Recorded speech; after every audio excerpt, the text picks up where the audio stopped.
點解 GP 會拒絕幫你安排一啲放射嘅檢查呢？我係湯醫生，英國註冊嘅家庭醫生，今日就幫大家解釋一下。第一點就係臨床嘅必要性。我哋咧係會評估你嘅症狀之後，根據臨床嘅需要咧，去建議進一步嘅影像檢查嘅。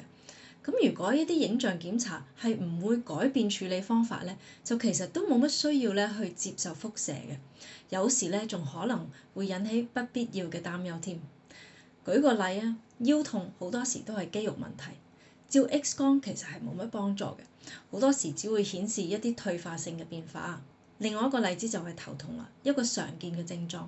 我哋亦都唔會每個有頭痛嘅人都會叫你去照呢個電腦掃描嘅。第二點咧，就係每個地區嘅醫院放射部門咧都有佢哋嘅政策 policy 嘅，咁係有機會某個地區嘅 GP 咧係可以幫你 book 例如一個膝頭哥嘅磁力共振啦，但係另外一個地區嘅 GP 咧係唔可以咁做嘅喎。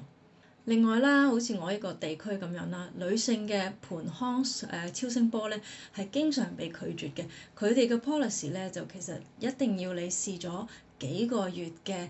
藥物啦，都係冇用咧，佢先會俾你去做超聲波嘅。第三，有一啲掃描咧，只係可以你經過專科醫生咧之後先可以去安排嘅，例如腦部嘅磁力共振啦，或者咧呢個放射科醫生授權同埋建議下嘅情況咧，先可以去安排嘅。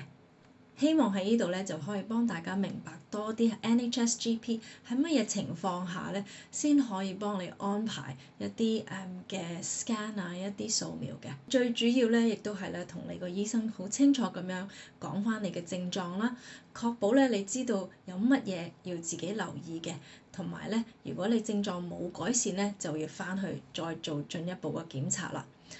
咁如果你想要第二個意見咧，你亦都可以要求喺你同一診所嗰度見另外一個 GP 去傾下，或者咧就考慮睇私家醫生啦。